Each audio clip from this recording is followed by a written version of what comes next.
Arratsaldeon.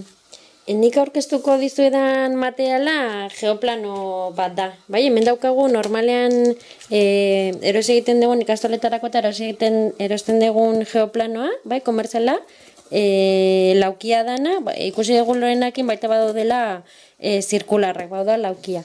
Eta hau da, bueno, nik egindakoa, interneten atera nuen ideia eta kopiatu nuen, baina beno, gero hori, nolabait nik sortu nuen, ezta?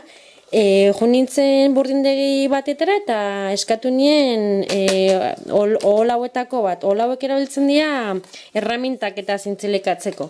Orduan, bueno, pieza handikote bat erosi eta eskatu nien mozteko. Han bertan, burdindegian bertan.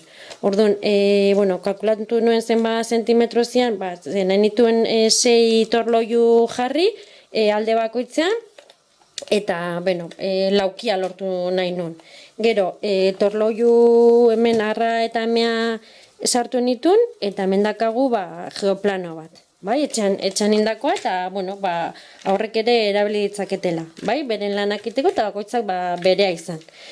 Zertarako balio du geoplana, bueno, lorenakin ariketa pila ikusi ditugu, nik, bueno, erakutsiko dizut ariketatxo bat, nik atatzen ditute ariketak, hemen liburu entatik, Ángel Alsinaren Desarrollo de competencias matemáticas con recursos lúdico-manipulativos. Esan diatenez, Ángel Alsina izan zen Maria Antonia Canalsen ikasle bat, ezta?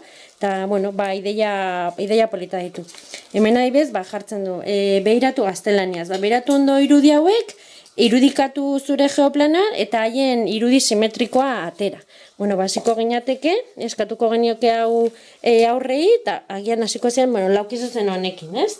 Eta ikusiko duzue, hemen laukizuzena hola jarrita, geoplana hola jarrita, ez dela atera. Orduan poliki-poliki, bueno, paralelismoa landuz, bai, bueno, ontara iritsiko liateke. Bueno, hemen daukagu laukizuzen bat, eta honen simetrikoa, bueno, adibidez, holaxe, ez? Egin genezake. Daukagu hemen paralelogramo bat, bai? Irudia ematen zaie ez izena.